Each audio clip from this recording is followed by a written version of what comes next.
அனைவருக்கும் வணக்கம். நான் சோதரர் தமிழரசன் பேசுகிறேன். இன்றைக்கி நம்ம இந்த வீடியோவில் எதை பற்றி பார்க்க போகிறோன்னா, மார்ச் மாத ராசி பலன்கள். மார்ச் மாத ராசி பலன்கள் 2026 கடகராசி நேயர்களுக்கு இந்த மாதம் மார்ச் மாதம் எப்படி இருக்குன்னு பார்க்க போகிறோம். ராசிக்கு வந்து பாருங்கள், 2ஆம் இடத்துல சிம்ம ராசியில் கேது செஞ்சிருச்சுருக்காங்க. 8ஆம் இடத்துல அஷ்டமஸ்தானத்தில் சூரியன், புதன், சுக்கிரன், ராகு, செவ்வாய் 5 கிரகங்கள் கும்பராசியில் செஞ்சிருச்சுருக்காங்க. உங்களுக்கு வந்து பார்த்திங்கன்னா 9ஆம் இடத்துல பாக்கி ஸ்தானத்தில் சனி மீன ராசியில் இருக்கார். 12ஆம் இடத்துல விரை ஸ்தானத்தில் குரு மிதுன ராசியில் இருக்கார். இதுதான் மார்ச் மாதம் 1ஆம் தேதி கொண்டான கிரக நிலை. அதேமாதிரி வந்து பார்த்திங்கன்னா உங்களுக்கு இந்த மாதம் 2 கிரகம் மாறுது. முக்கியமாக வந்து பார்த்திங்கன்னா சூரியன் சுக்கிரனோட மாற்றம் தான். சுக்கிரன் வந்து மார்ச் மாதம் 2ஆம் தேதி பயிற்சி ஆகிறார். சுக்கிரன் உச்சத்தில் இருப்பார். மார்ச் மாதம் 15ஆம் தேதி சூரியனோட பயிற்சி நடக்கும். எப்படி இருக்குன்னு பார்க்கலாம் அந்த மாதம், சரிங்களா? ஏன்னா கடகராசிக்காரங்க நிறைய பேர் கஷ்டத்தில் இருக்கீங்க, மன உளைச்சல் இருக்கீங்க, டிப்ரெஷனில் இருக்கீங்க, ஒரு டென்ஷனான ஒரு வாழ்க்கை தான் உங்கள் வாழ்க்கை போயிட்டுருக்கு. இந்த மாதம் வந்து பார்த்திங்கன்னா ஒரு சில மாற்றங்கள் நடக்கும். ஏன்னா சூரியன் வந்து ஒரு நல்ல ஒரு இடத்துக்கு போகிறாரு, அதேமாதிரி சுக்கிரனும் ஒரு நல்ல ஒரு இடத்துக்கு போகிறாரு. இது ஒரு சில மாற்றத்தை கண்டிப்பாக கடகராசிக்காரங்களுக்கு ஏற்படுத்தி தரும். ஜாதகம் மட்டும் நல்லா ஸ்டெடியாக ஸ்ட்ராங்காக இருந்ததுன்னா கண்டிப்பாக இந்த மாதம் உங்களுக்கு பெரிய கஷ்டமோ பிரச்சனைகளோ பெரிய அசிங்க அவமானமோ துன்பங்களோ கஷ்டமோ எதுவுமே உங்களுக்கு வராது. அதுதான் உண்மை, சரிங்களா? 2ஆம் இடத்துல கேது இருக்கும், 8ல் ராகு இருக்கிறனால அவங்களுக்கு நிறைய தடங்கள்ங்க, பொருளாதார பிரச்சனை, பணப்பிரச்சனை, இந்த மாதிரி நிறைய அவங்க வயதுக்கு தகுந்த மாதிரி வயசுக்கு தகுந்த மாதிரி போயிட்டுருக்கு. பணம் இல்லாமல் கஷ்டப்பட்டுட்டு வாழ்க்கையே போராட்டமாக போயிட்டுருக்கு. இந்த மாதம் பாருங்கள், 2ஆம் அதிபதி சூரியன் வந்து 8ஆம் இடத்துல போய் உட்காந்துருக்காரு. வருமானமெல்லாம் கொஞ்சம் அப்படி டல்லாக போயிட்டு இருந்துருக்குங்க. கடன் தான் உங்களுக்கு அதிகமாக இருக்குது. வரவுக்கு மேலே செலவு தான் ஜாஸ்தியாக போயிட்டுருக்கு. பணம் வருதோ இல்லையோ செலவு தான் உங்களுக்கு அதிகமாக போயிட்டுருக்கு தவிர பெரிய சேஃப்டி பண்ண முடியும் அது மாதிரி எல்லாம் சொல்லிக்கிற மாதிரி இல்லைங்க. சேர்த்து வைக்கிற மாதிரி எதுவுமே சொல்லிக்கிற மாதிரி இல்லை உங்களுக்கு. ஆனால் இந்த மாதம் வந்து பாருங்கள், 15ஆம் தேதிக்கு அப்புறம் உங்கள் ராசிக்கு 9ஆம் இடத்துக்கு சூரியன் போயிடுவார். இப்போ 8ஆம் இட ஆரம்ப பகுதி கொஞ்சம் 15 நாள் கொஞ்சம் சிரமப்பட்டாலும் அடுத்த 15 நாளுக்கு அப்புறம் அப்படி உங்கள் யாரோ உங்களுக்கு ஒரு வழிகாட்டியாக வருவாங்க. உங்களுக்கு அப்படி வாழ்க்கையில் வந்து பார்த்திங்கன்னா இருட்டுக்குள் இருந்தவங்களுக்கு ஒரு வெளிச்சம் தெரிகிற மாதிரி தெரியும், சரிங்களா? சில நல்ல விஷயங்கள் நடக்கும். அப்போ 2ஆம் அதிபதி 9ஆம் இடத்துக்கு போகிறனால பணம் வராத பணம் உங்களுக்கு கைக்கு வரும். இன்கம் நல்லாயிருக்கும் உங்களுக்கு. ஒரு சில பேருக்கு ப்ரொமோஷன் கிடைக்கும், ஒரு சில பேருக்கு நல்ல வேலை கிடைக்கக்கூடிய வாய்ப்பு உருவாகும். இது எல்லாமே இந்த மாதம் உங்களுக்கு கிடைக்க போகுதுங்க. பயன்படுத்திக்கிங்க. ஒரு அருமையான ஒரு மாதம் இந்த மாதம், சரிங்களா? உங்களுக்கு வந்து பாருங்கள், சூரியன் வந்து 8ஆம் இடத்துல இருக்கிறனால ஒரு சில பேர்த்துக்கு தந்தையோட ஆரோக்கியத்தில் இந்த மாதம் பிரச்சனை வரும். ஒரு சில பேர்த்துக்கு கண் சம்பந்தமான பிரச்சனை வரும், பல்லில் பிரச்சனை வரும், பல் சம்பந்தமான பாதிப்பு இதெல்லாமே வரக்கூடிய வாய்ப்பு இருக்குங்க. கண் பிரச்சனை இதெல்லாம் வரும். ஒரு சில பேர்த்துக்கு அப்பாவோட உடல் ஆரோக்கியத்திலையும் சில பிரச்சனை வரக்கூடிய வாய்ப்பு உருவாகும். அதனால் கொஞ்சம் கேர்ஃபுல்லாக இருங்க, கவனமாக இருக்கணும். இந்த மாதம் வந்து பாருங்கள், உங்கள் ராசிக்கு வந்து 4ஆம் அதிபதி சுக்கிரன். அந்த 4ஆம் அதிபதி சுக்கிரன் வந்து அவரும் 8ஆம் இடத்துக்கு போயிட்டார். அவர் 8ஆம் இடத்துக்கு போய் இப்போ மார்ச் மாதம் 2ஆம் தேதியே வந்து பாருங்கள், அடுத்த நாளே மார்ச் 2ஆம் தேதியே வந்து பார்த்திங்கன்னா 9ஆம் இடத்துக்கு வந்துடுவார். அதுவும் உங்களுக்கு சிறப்பான ஒரு அமைப்பு தாங்க. வாகனம் வாங்கலாம். இந்த மாதிரி 2 வீலர் மாற்றுறது, புதுசாக வாகனம் வாங்குறது, ஒரு கார் வாங்குறது, பழைய கார் விற்றுட்டு புது கார் வாங்குறது, இந்த மாதிரி விஷயங்கள் எல்லாம் உங்களுக்கு சிறப்பாக இருக்கும். உங்களுக்கு அது புதுசாக இருந்தாலும் சரி, செகண்ட் ஹேண்ட் 4 வீலர் 2 வீலராக இருந்தாலும் சரி, அதுக்கு வாங்கக்கூடிய அந்த வாய்ப்பு இந்த மாதம் கடகராசிக்காரங்களுக்கு உருவாகும். இதெல்லாம் ஒரு சாதகமான அமைப்பு தாங்க உங்களுக்கு. இங்கே நெகட்டிவ்னு சொல்கிற மாதிரி இந்த மாதம் பெருசாக நெகட்டிவ் கிடையாது. 15ஆம் தேதிக்கு அப்புறம் ஒரு சில மாற்றங்கள், ஒரு சில நல்ல மாற்றத்தை, நல்ல விஷயங்கள் உங்கள் வாழ்க்கையில் நடக்கிறத பார்க்க முடியும்.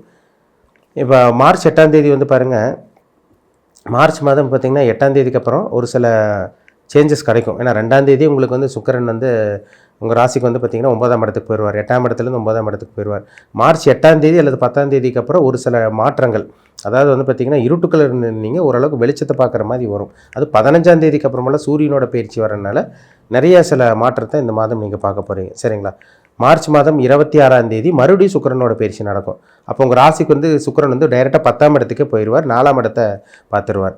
அப்போ இந்த மாதம் வந்து ஆரம்ப பகுதி ஒரு சில மாற்றம், அல்லது 15ஆம் தேதிக்கு அப்புறம் ஒரு சில பேருக்கு மாற்றம் கிடைக்கும், அல்லது வந்து 26ஆம் தேதிக்கு அப்புறம் ஒரு சில மாற்றம் கிடைக்கும். என்ன காரணம்னா சுக்கிரன் வந்து அங்கே 10ஆம் இடத்துக்கு போய் உங்கள் ராசிக்கு 4ஆம் இடத்தையே பார்த்துருவார். அப்போ வீடு வாங்கணும், நிலம் வாங்குறது, இந்த மாதிரி விஷயங்கள்லாம் உங்களுக்கு அமையும்.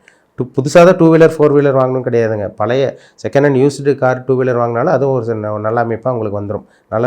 நல்லதாக உங்களுக்கு அமைஞ்சிடும், சரிங்களா? அதே மாதிரி வீடு கட்டுறது, ஒரு நிலம் வாங்குறது, வீடு வந்து பார்த்திங்கன்னா புதுப்பிக்கிறது, ஆல்ட்ரேஷன் பண்ணுறது, கிரகப்பிரவேசம் பண்ணுறது, இதுக்கெல்லாமே ஒரு நல்ல ஒரு மாதம் இந்த மார்ச் மாதம். இதெல்லாம் நீங்கள் தாராளமாக பயன்படுத்திக்கலாம். திருமணம் ஆகாமல் இருக்கவங்களுக்கு இந்த மாதம் திருமண வாய்ப்பு கைக்கூடி வருங்க. வரன் தேடிட்டு இருக்கவங்களுக்கு நல்ல வரன் தேடி வரக்கூடிய இந்த வாய்ப்பு இந்த மாதம் உருவாகும். திருமணம் ஆகாமல் இருக்கவங்களுக்கு ஒரு சில பேர் திருமணம் நடந்துடும். இல்லைன்னா நிச்சயம் பண்ணவங்களுக்கு வந்து பார்த்திங்கன்னா தடங்கள் இல்லாமல் திருமணம் நடக்கும். இல்லை நல்ல வரன் தேடி வரும் உங்களுக்கு. ஏதோ இந்த திருமணம் சம்மந்தப்பட்ட விஷயங்களில் நீங்கள் இந்த மாதம் ஓரளவுக்கு உங்கள் வாழ்க்கையில் நல்லது நடக்கிறது பார்க்க முடியும். கல்யாணம் ஆகாமல் இருக்கவங்க கல்யாணம் நடக்கும். கல்யாணமே வந்து பார்த்திங்கன்னா நம்ம வாழ்க்கை ஆகுமான்னு நினச்சிட்டு இருக்கவங்களுக்கு நல்ல வரன் தேடி வரும் இந்த மாதம், சரிங்களா? அதே மாதிரி உங்களுக்கு வந்து மற்ற கிரகங்களெல்லாம் ஒரு சாதகமாக தாங்க இருக்குது. சரிங்களா? 2ல் எதுவும் 8ல் இருக்கிற ராகு மட்டும் சில இடையூறுகள் பண்ணுவாங்க. அதனால் வண்டி வாகனத்தில் மட்டும் கொஞ்சம் கவனமாக போவாங்க. நைட் ட்ராவலிங் மட்டும் முடிஞ்ச அளவுக்கு கொஞ்சம் அவாய்ட் பண்ணிக்கிறது உங்களுக்கு கொஞ்சம் நல்லதுன்னு சொல்லலாம். மற்றபடி பெரிய பாதிப்பெல்லாம் வராதுங்க. வேலை இல்லாமல் இருக்கவங்களுக்கு இந்த மாதம் வேலை கிடைக்கக்கூடிய அந்த வாய்ப்பு உங்களுக்கு உருவாகும். அதே மாதிரி வந்து உங்களுக்கு சொந்த தொழில் பிஸ்னஸ் பண்ணிகிட்டு இருக்கவங்களுக்கு வந்து பார்த்திங்கன்னா வளர்ச்சியல்னு சொல்லிட்டு இருக்கவங்களுக்கு ஓரளவுக்கு பெரிய அளவுக்கு லாபம் இல்லைனாலும் ஓரளவுக்கு லாபம் கிடைக்கும். ஆனால் பெரிய அளவுக்கு இன்வெஸ்ட்மெண்ட் பண்ணிடாதீங்க, அளவாக முதலீடு போடுங்க. ஏன்னா 10ஆம் அதிபதி செவ்வாய் வந்து பார்த்திங்கன்னா உங்கள் ராசிக்கு 10ஆம் அதிபதி செவ்வாய் வந்து 8ஆம் இடத்துல போய் மறைஞ்சிருக்காரு. அதனால் பெரிய அளவுக்கு சொந்த தொழிலில் முதலீடு போடாமல் இருக்கிற வரைக்கும் நல்லது.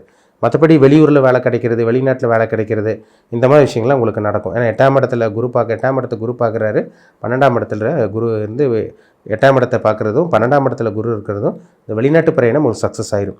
பாஸ்போர்ட் கிடைச்சிடும் உங்களுக்கு, வீசா கிடைக்காம இருக்கவங்களுக்கு வீசா கிடைக்கிறது, பிஆர் கிடைக்கிறது, வெளிநாடு போகிறது, உங்கள் நாட்டு குடியுரிமை கிடைக்கிறது, இந்த மாதிரி விஷயங்கள்லாம் உங்களுக்கு கிடைக்கக்கூடிய அந்த வாய்ப்பு அதிகமாக இருக்குங்க. பெரிய தடங்களெல்லாம் வராதுங்க, சின்ன சின்ன தடங்கள் வரும். சரிங்களா? ஆனால் பெரிய அளவுக்கு வர்ற மாதிரி உங்களுக்கு இருக்காது.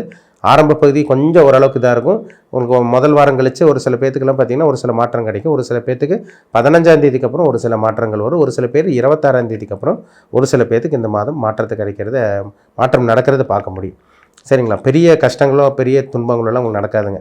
ஏன்னா உங்களுக்கு சூரியன் ஒரு நல்ல இடத்துக்கு 9ஆம் இடத்துக்கு போகிறாரு, சுக்கிரனும் 9ஆம் இடத்துக்கு போய் 10ஆம் இடத்துக்கு இந்த மாதம் கடைசி பகுதி போகிறது ஒரு சிறப்பான ஒரு அமைப்புன்னே சொல்லப்படுது. சரிங்களா? அதனால் வேலையில் கண்டிப்பாக வேலை கிடைக்கிறது, தொழில் அமைச்சிக்கிறது, தொழிலில் வந்து கொஞ்சம் கொஞ்சமாக சக்ஸஸ் பார்க்குறது இதை நீங்கள் பார்க்க முடியும். ஆனால் பெரிய அளவுக்கு தொழிலில் முதலீடு மட்டும் போட்டுற வேண்டாம்.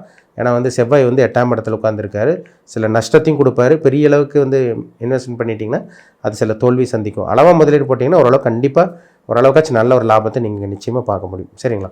இதை பயன்படுத்திக்கிங்க. உங்கள் தனிப்பட்ட ஜாதகத்தை செக் பண்ணிக்கோங்க. ஏன்னா என்ன தசாபுத்தி போகுது. ஏன்னா கடகராசிக்காரங்க இப்போ தான் அஷ்டம சனியெல்லாம் முடிஞ்ச வெளியே வந்திருக்கீங்க. உங்கள் பிறப்பு ஜாதகத்தில் என்ன தசாபுத்தி போகுது, நீங்கள் என்ன நட்சத்திரம், என்ன நட்சத்திர பாதம், உங்கள் வயசு என்ன, இப்போ நடக்கக்கூடிய தசாநாதன் புத்திநாதன் உங்களுக்கு சாதகமாக இருக்காரா இல்லை பாதகமாக இருக்காங்களா, இதெல்லாமே உங்கள் தனிப்பட்ட ஜாதகத்தை பார்த்தா தான் நம்ம துல்லியமாக சொல்ல முடியும். சரிங்களா? அதனால் பிறப்பு ஜாதகத்தை பாருங்கள். உங்கள் கர்மா எப்படி போயிட்டுருக்கு, நல்ல கர்மா அனுபவிச்சுட்டு இருக்கீங்களா, கெட்ட கர்மா அனுபவிச்சுட்டு இருக்கீங்களான்னு உங்கள் தனிப்பட்ட ஜாதகம் பார்த்து தெளிவாக தெரிஞ்சுக்கங்க. சரிங்களா? கோச்சார பலன் வந்து ஒரு 15லேருந்து 20% தான் பேசும். இது பொதுவாக பார்க்கப்படுறது. ராசி பலன்கிறது ராசியை வச்சு பார்க்குறோம். லக்னம்ங்கிறது ஜாதகத்தை வச்சு தான் நம்ம பார்க்க முடியும், ஒரு ஆப்ஷனே கிடையாது. அதனால் உங்கள் பிறப்பு ஜாதகம் பாருங்கள், ரொம்ப முக்கியம். மீண்டும் அடுத்த பதிவில் சந்திக்கும் வரை உங்களிடமிருந்து விடைபெறுவது உங்கள் சகோதரர் தமிழரசன். நன்றி, வணக்கம்.